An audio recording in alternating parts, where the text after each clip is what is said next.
Buenas tardes, vamos a ver algunos conceptos sobre probabilidad condicional. El primer ejemplo consiste en una urna que tiene 50 buenos y 20 defectuosos.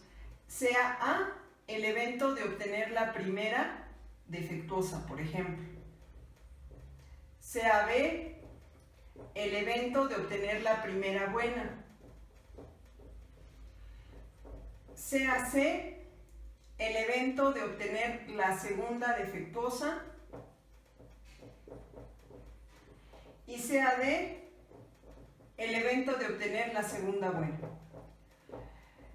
Bueno, ahora aquí hay dos distinciones, como ya lo hemos explicado en clase. La primera es con reemplazo o sin reemplazo. En caso de que el problema no te lo diga, o este sea un gran lote en donde hay muchas piezas, el experimento se tomaría sin reemplazo. Eso quiere decir que tú tomas una de las piezas, la evalúas, es buena o defectuosa, y ya no la vuelves a meter, ¿sale? Pero en este caso vamos a hacer los dos tipos de ejercicios para que tú entiendas qué es a lo que me refiero con reemplazo y sin reemplazo. Adicionalmente vamos a ver el concepto de probabilidad condicional. Entonces, la primera defectuosa no tiene ningún problema, o sea, si a mí me piden sacar la probabilidad de que la primera sea defectuosa, bueno, pues yo simplemente utilizaré el concepto de probabilidad frecuentista. Es decir, hay 20 de 50. Lo mismo pasaría exactamente con que la primera sea buena. Probabilidad de B, del evento B, o sea, de que la primera sea buena, entonces yo tendría 50 de 70. Disculpen, aquí cometí un error, es frecuentista y tengo que considerar la totalidad de elementos que hay en mi urna, que son 70. Ok, ahora sí ya. Entonces, de esta forma nosotros tendríamos la probabilidad de que la primera sea defectuosa, la probabilidad de que la primera sea buena. Pero ahora, ¿qué sucede si a mí me preguntan la probabilidad de que la segunda sea defectuosa? Por ejemplo, probabilidad del evento C.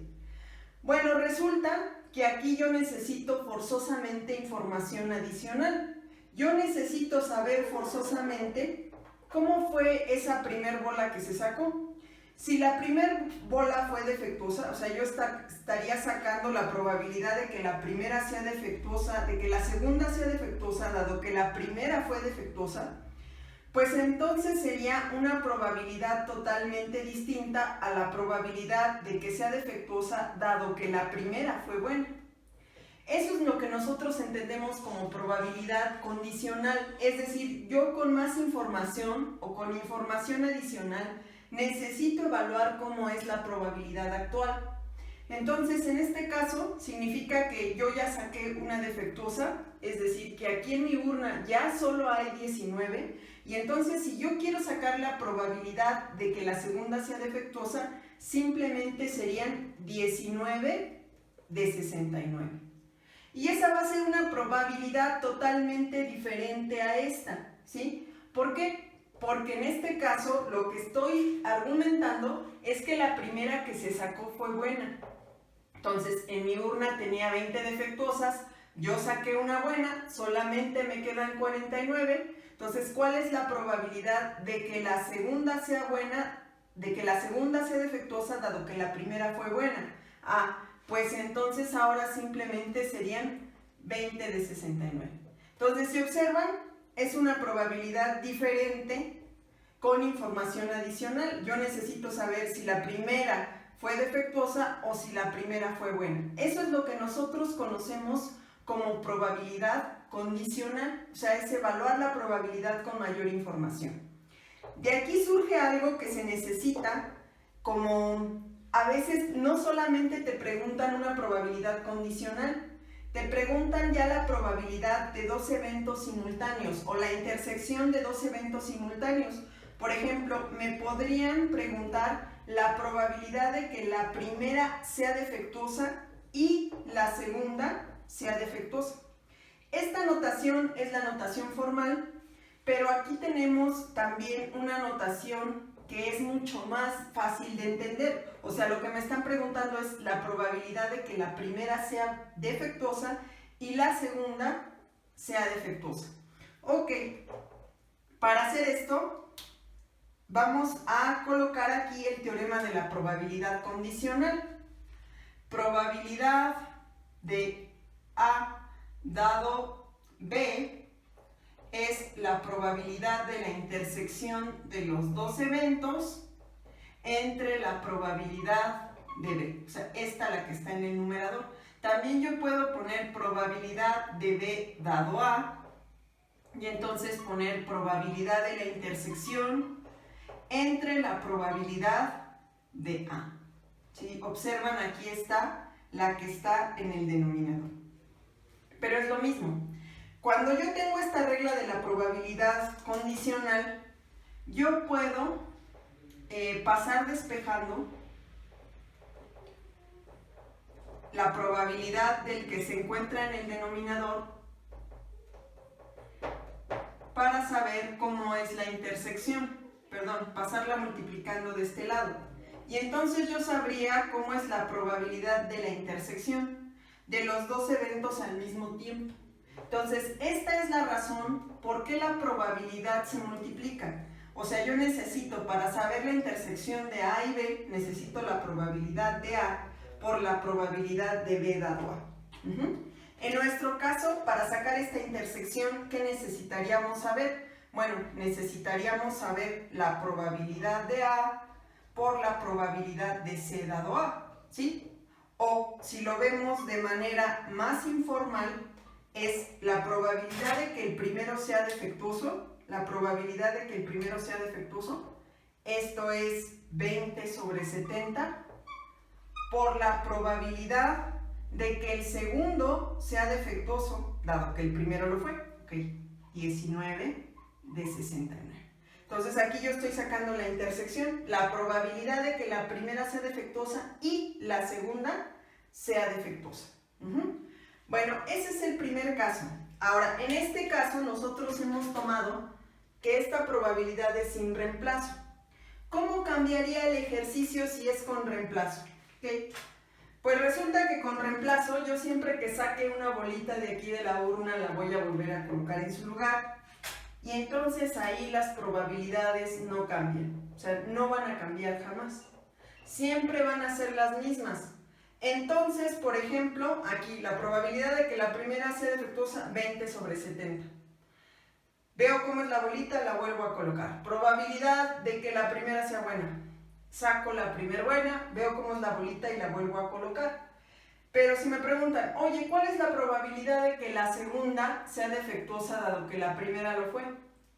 Pues resulta que ahí no importa cómo es la primera, la segunda, no me interesa porque las probabilidades son exactamente iguales. Yo estoy haciendo el experimento con reemplazo, ¿sí? Entonces, en lugar de aquí, que sea 1969, sería 2070. Y es más, realmente aquí no tiene sentido colocar C dado A, es simplemente la probabilidad de C, porque siempre se mantiene constante. Lo mismo te pasaría acá. Probabilidad de C dado B, simplemente es la probabilidad de C, y es 20/70. Si me preguntan esta probabilidad cuando sea con reemplazo, pues entonces la probabilidad de que la primera sea defectuosa y que la segunda sea defectuosa sería 20/70 por 20/70. O sea, ahí las probabilidades se mantienen constantes. Bueno, ese es el primer ejemplo que quería abordar con ustedes de probabilidad condicional. Voy a abordar un segundo ejemplo.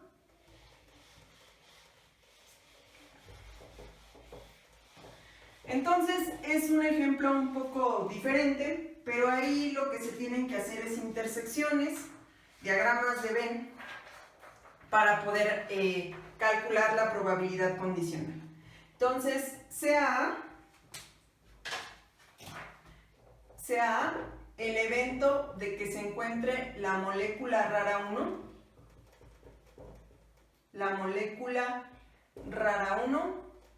sea B el evento de que la molécula rara 2 esté presente.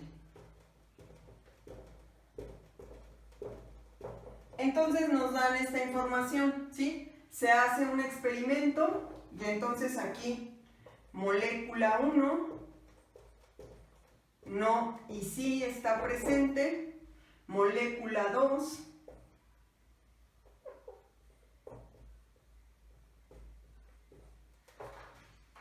no y sí. Entonces te quedaría algo así. Y entonces aquí tendrías 212, 24, 18 y 12. Bueno, lo más recomendable es que antes de empezar a calcular las probabilidades de tipo condicional, pues hagamos o construyamos un diagrama de Venn, que ya hemos trabajado en algunos otros problemas. Entonces, intersección de A y B. Empezaríamos con la intersección. Acuérdate que A y B significa, uno, que A, la molécula 1 está presente, B, la molécula 2. Entonces, la intersección es que ambas estén presentes. En este caso, sí y sí, sería 12. ¿Sí? Ahora, todo lo que es A, sí que no está en B, o sea, es esta parte. La molécula 1 está presente, ¿sí? Entonces, serían estas 24 que tenemos acá. Ahora, en B, ¿sí? La molécula 2 está presente. De estas 12, pues me falta esta parte, o sea, es donde la molécula 2 está presente, pero no está presente la molécula 1, ¿sí? O sea, B y no A. Y que ninguna de las dos moléculas esté presente afuera, ¿no? Entonces, todo mi espacio muestral es la totalidad de todos estos experimentos que yo he hecho, que aquí serían, aquí son 30 y 212, 242 y 24, 266. Ok, entonces ya sé que mi espacio muestral vale 266 o tiene 266 experimentos. Entonces, si me preguntan, ¿sale? Probabilidad de A, o sea, probabilidad de que la molécula rara 1 esté presente. Ah, pues es todo esto que tengo aquí. 36 sobre 266, dijimos, ¿sale? Entonces, esa sería la probabilidad de A. Probabilidad de B. Probabilidad de B, ¿quién sería? 30 sobre 266. Sí, o sea, estos 30 que tenemos acá. Si nos preguntan la probabilidad de A intersección con B, o sea, de que sucedan las dos al mismo tiempo, de que la molécula rara 1 y la 2 esté presente, serían 12 sobre 266. Pero podría darse el caso que nos preguntaran probabilidades condicionales, o sea, probabilidad de A dado B. ¿Cómo se entendería esto? Es la probabilidad de que aparezca la molécula rara 1, dado que ya me encontré a la molécula rara 2. Entonces, recordemos, esta sería la intersección entre la probabilidad del numerador, ¿sí? ¿De qué estamos hablando? Es 12 sobre 266, ¿sí? Entre 36 sobre 266. Entonces, esto sería 12 sobre 36 o un tercio o 33.33. También me podrían preguntar la probabilidad de B dado A, que es la probabilidad de la intersección entre la probabilidad de A. La probabilidad de la intersección no importa cómo esté ordenado, A intersección con B o B intersección con B, de todas maneras es 12 sobre 266 entre la probabilidad de A, ¿sí? Entre la probabilidad de, aquí me equivoqué, es A dado B. Aquí hay que ponerle la probabilidad de B, discúlpenme, ¿sí? La probabilidad de B es 30 sobre 266, aquí sería 30, aquí B dado A, ahí ahora sí está correcto, probabilidad de A es 36 sobre 266 y sería un tercio, ¿sí? O 12 sobre 36. Bueno, con esto simplemente quiero darles dos ejemplos donde se trabaja con probabilidad condicional. Gracias.